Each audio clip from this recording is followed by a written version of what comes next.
Hey hello everyone, কেমন আছো সবাই? আশা করি সকলে ভালো আছো আর আমিও খুব ভালো আছি। তো আমি গেছিলাম আগের দিনকে ব্রাইড সাজাতে কৃষ্ণনগরে। আর আমি কিন্তু একা যাইনি, আমার সাথে গেছিলো আমার মামা আর আমি।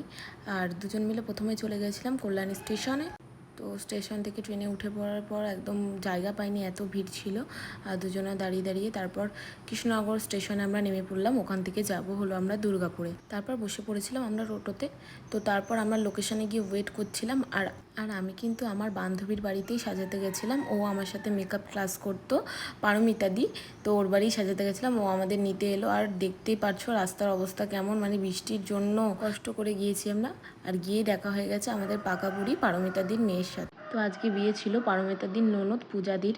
আর পূজাদি বলেছিল একদম নর্মাল মেকআপ করতে, কারণ পূজাদির খুব একটা বেশি মেকআপ পছন্দ নয় তার জন্য। তো আমি সেই অনুযায়ী খুবই কম মেকআপ করেছিলাম আর একদম সিম্পল একটা কলকা। আর পূজাদি কি বলছে, কেমন লাগলো মেকআপ তোমরা শুনে নাও। আজকে পূজাদিকে আমি সাজিয়েছি।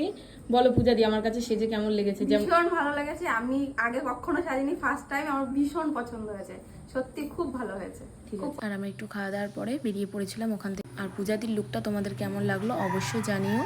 আর তোমরাও যদি আমাদের স্পেশাল ডেতে আমাকে বুক করতে চাও তো অবশ্যই আমার সাথে কন্ট্যাক্ট করো।